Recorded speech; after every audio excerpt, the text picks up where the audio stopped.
Hello and welcome to this episode of the Web3 Talks. My name is Ornella Hernandez, and today joining me, we have David and Dima, co-founders of Layer N. How are you guys? Doing great, enjoying Dubai. Yeah? Is it your first time here, guys? First time. Yeah, first time. Well, welcome to Web3 Talks.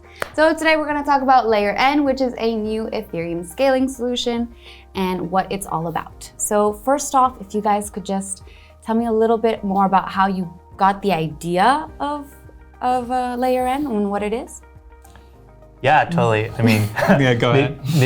I'll take a first jab at it. But so Dima and I, as well as our third co-founder, we've known each other since like high school pretty much, worked on dozens of different things together. One of the first things that we built in the crypto space was actually a fully on-chain order book for virtual assets, actually initially on the Solana blockchain.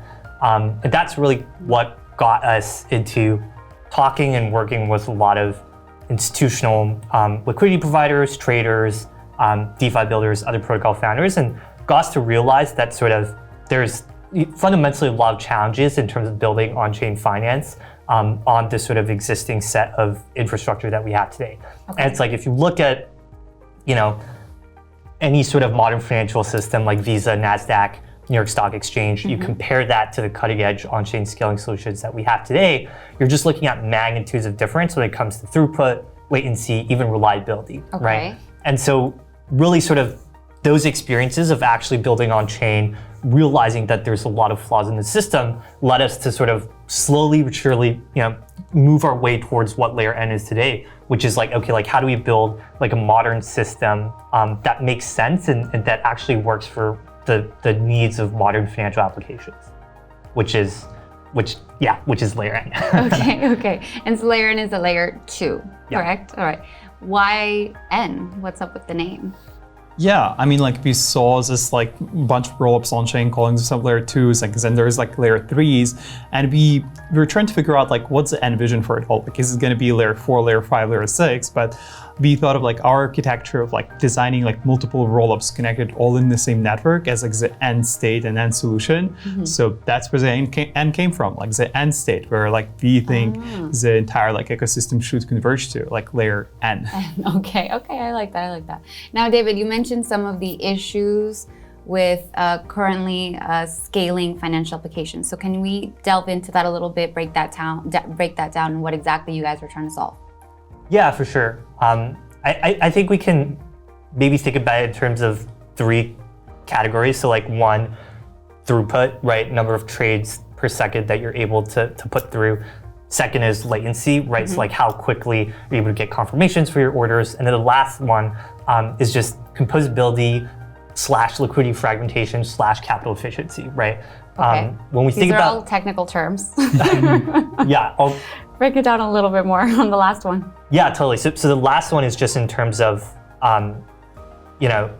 if the beauty of blockchains is if you build one application, whatever gets built in that application, whether those are assets, NFTs, data, that gets to be composed and used by other applications in a very permissionless way, right? It's very easy to do that. And that's the nice thing about building on chain, right? But the existing set of limitations is if you want to build, let's just take the example of like a decentralized exchange, right? If you want to build something that's extremely performant, extremely low latency, that has a similar experience to like a centralized exchange, you're going to have to come up with some kind of off-chain solution, right? Okay. And then the problem there is like once you do that, then you lose out composability, right? So like you look at a lot of the famous order book dexes like DYDX, Vertex, etc. All amazing user experiences. The biggest problem is just, because they're built as these sort of isolated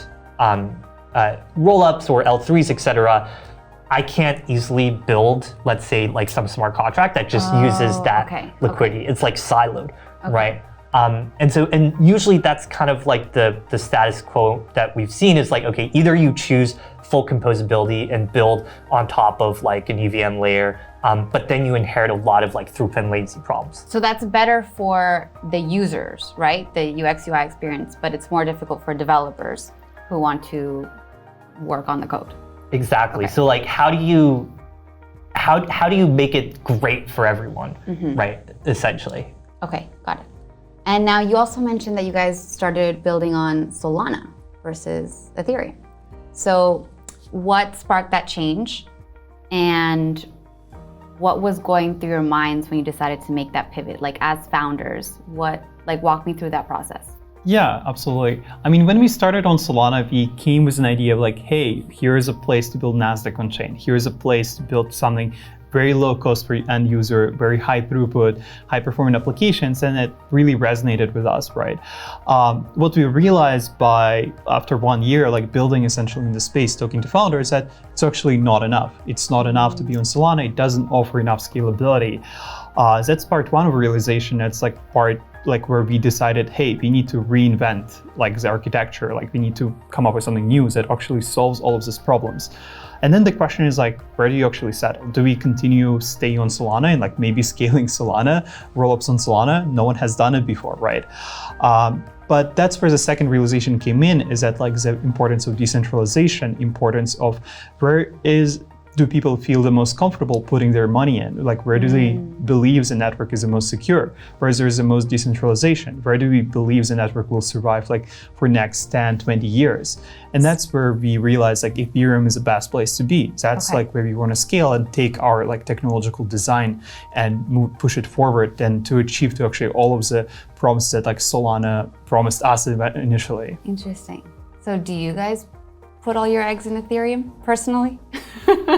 If you're giving that much trust to it? Yeah, well, not financial advice or anything, but we like to be on a lot of chains, right? Okay. I mean, personally, right? Like I think there's a lot of great things that are happening across the board. We want to really be tapped into sort of understanding sort of what everyone is doing. So. Okay. And so back to what you were saying, Dima.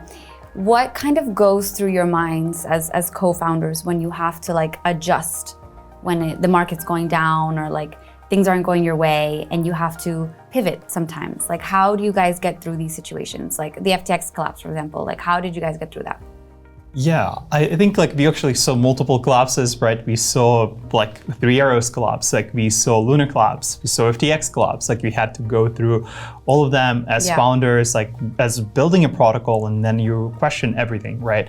I think what we tried to do while like dealing with all of those crises is to sit down and think about a lot of these problems from first principles, like to understand like, okay, this is like something that happened, it's like a catastrophe, right? But how much does it matter in like the span of next 5 to 10 years, right? Like how much does it change like what we're building? And I think like it obviously helped us to address a lot of questions, right? It helped us like to realize a lot of problems that we were facing and try to focus on something that we believe can be sustainable, not like within the span of like bull market, but can last for multiple years. And I think long-term thinking. Exactly, yeah. And it made our pivots a lot more thoughtful, right? Okay. Like to make sure that like what we are doing and what we're moving forward like makes sense, like on a much grander scale, like, and that we don't have to rethink everything when the next collapse happens. Right, okay. And then you mentioned that you guys were obviously aiming for more decentralization. So what does that mean to you exactly? What does the community need to do to get to a more decentralized industry and world? Yeah, I think for us, like why decentralization is important is that like we want to build a product that I can confidently say is that you're getting the best experience possible, and that we also have like trustlessness guarantees that this is the safest place for you to put money. It's safer than like Nasdaq, for example, right? And that's everything about that. Like we are thinking about decentralization in such a way that we can get there from like settlement point of view, is that everything is verifiable for everyone, while also like being able to say that we are providing the same user experience, right? And that's like how we see decentralization, essentially providing verifiability for every user and ability to contest that something goes wrong. So that's why we're building an L2. And another part is like making sure that decentralization doesn't prevent us from building the best product. So when you use like decentralized applications, it doesn't mean that you're paying $100 per transaction. Right, okay, that makes sense. All right, and so then let's compare to other layer 2s like Arbitrum or Optimism, for example. What are the main benefits of using layer N compared to those? Yeah, so I want to maybe bring back a bit to sort of, what exactly is layer N trying to achieve and what problems it's trying to solve, right? Like obviously throughput, latency is something that we benchmark ourselves to, but like another aspect is increasing capital efficiency and increasing composability. So layer N is, actually not just a single rollup, right? It's actually a network of rollups. And really the core innovation there is like, hey, you can build extremely performant things like fully on-chain order books without losing that touch of composability with like an EVM state, right? And so really the core differences when you think about it is like, okay, from a throughput perspective, because we have a different data availability architecture, we're able to squeeze in like tens of thousands of trades per second, right? Because of a different execution layer architecture, we're able to achieve like sub 50 millisecond latencies, right? Which is pretty much comparable to like all the centralized exchanges, even better than some of the worst ones, right? And then the third part is just in terms of composability. If you build this hyper-performant, again, let's say decentralized exchange on layer N, you'll still be able to have smart contracts, let's say on an EVM layer, tap into that thanks to that sort of shared liquidity component, right? Which only exists as part of the network infrastructure that we've built. So to summarize, really, it really comes down to sort of much better performance. Okay. But that that alone is not enough. Also much better capital efficiency because applications can compose seamlessly through this sort of shared liquidity layer. Can you give me some more examples maybe of how a user would use this maybe on a daily basis? Yeah, totally. So I think like, for instance, like one of the examples of a 10x unlock is like, okay, let's say you have this centralized exchange like DEX experience application, right? Which we're working with some partners on. Okay. Then you can have developers, let's say, build these complex vault products that make use and tap directly into the exchange, which again, you would never be able to do in the current sort of status quo of infrastructure. And one of the examples of like the complex vault products you can do is like, you can literally build like a market making vault that's driven by some AI model, right?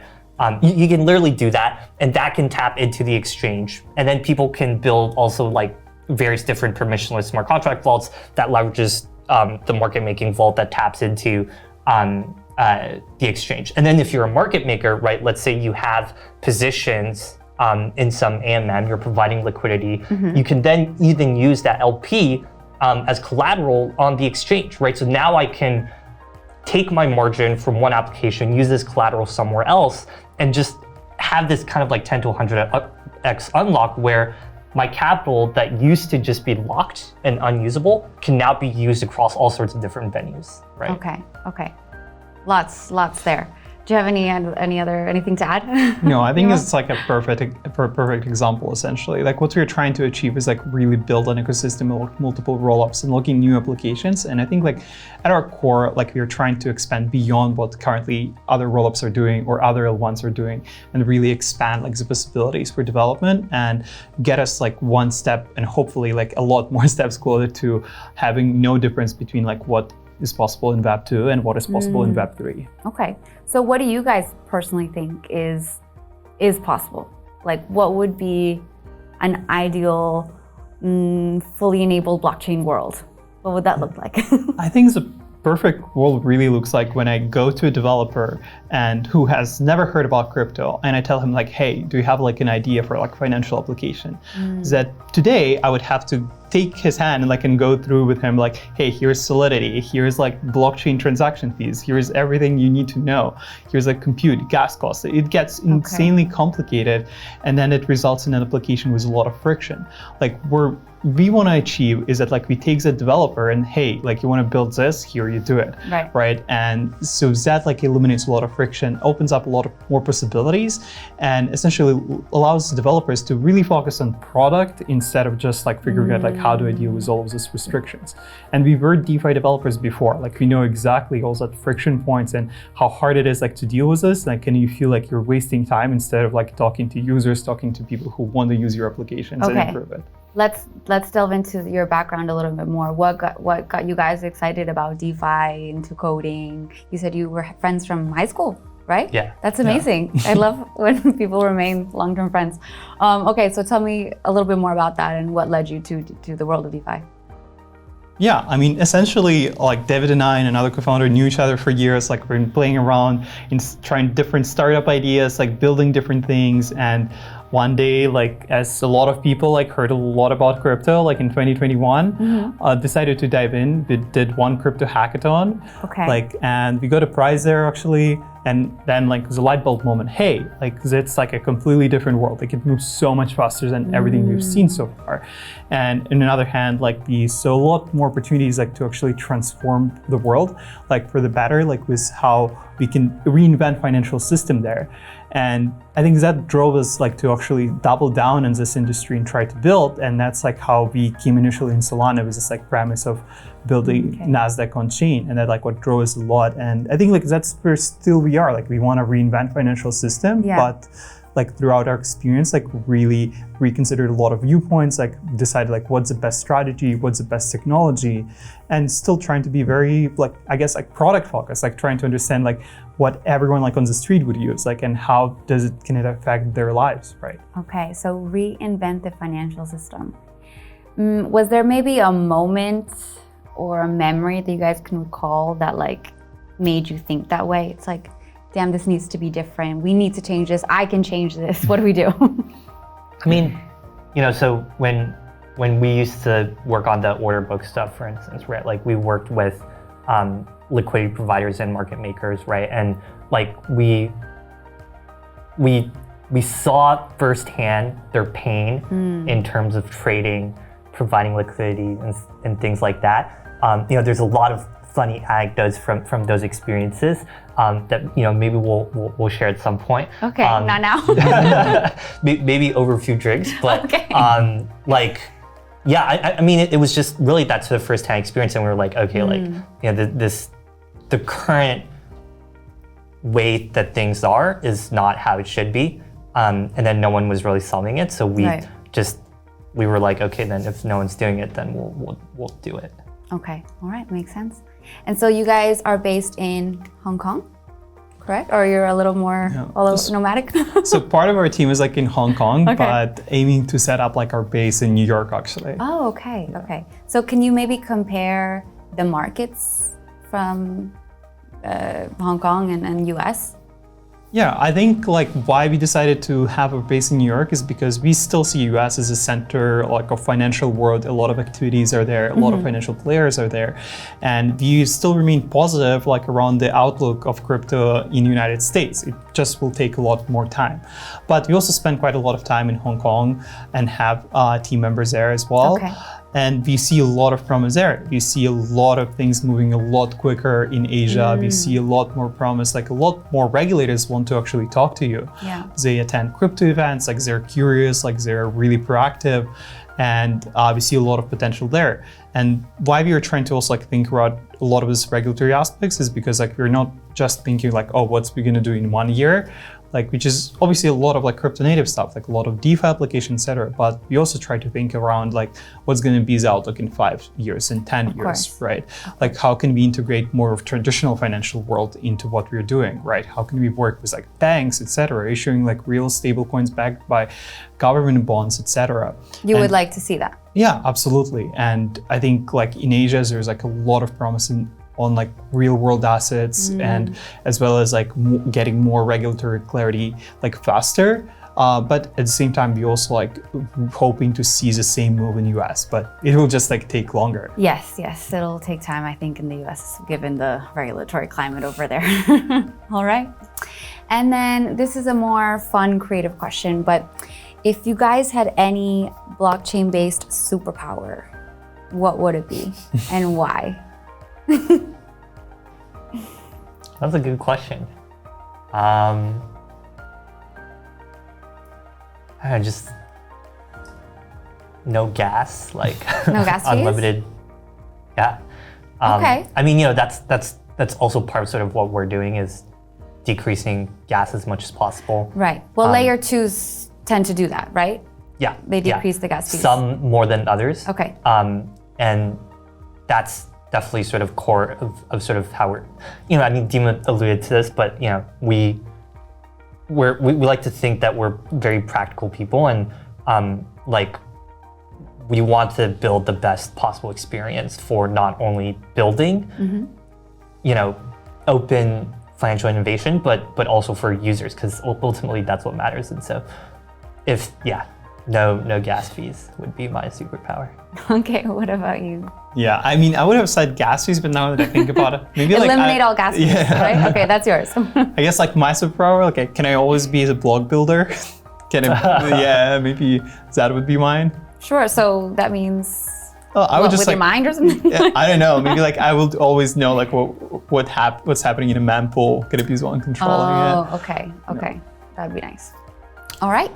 And so what is the best way for our audience to get in touch with you, to learn more about Layer N, reach out to you guys? Yeah, I mean, best way is Twitter. We're super active on Twitter. And then I think our DMs are open, at least mine are. So please just feel free to DM us. We read all our messages. Join our Discord, Twitter. I think we have Telegram, maybe WeChat set up as well. But yeah, Twitter, Discord are the best ways. All right, and then any other final thoughts, since Layer N is a new Layer 2, any final words that you want to say to our audience about it? Yeah, I mean, I guess like the final words is like our testnet is coming soon. So like if you follow us on Twitter, like stay up to date. We're gonna make some announcement soon about it, and excited to have you join it, right? Okay, great. Oh, and I just forgot one question. I know you guys received a recent seed round investment, 5 million. Can you tell me what that's going to be used for, please? I think right now, like it was primarily used like to really scale the team. We got really fortunate with getting the best people on board with tons of experience, who scaled protocols before, who worked on consensus work, etc. And that I think like was a primary focus of our funding, essentially scaling the team, get the best talent possible. All right. Okay, great. Well, I think that's all the time we have for today. So thank you guys so much for joining me on Web3 Talks. Thank you for having us. Yeah, thank you for having us. All right, guys. So that was Dima and David, the co-founders of Layer N, a new Layer 2. Thank you for watching this episode. Make sure to check out other episodes of Web3 Talks. And until next time, my name is Ornella Hernandez. Bye, guys.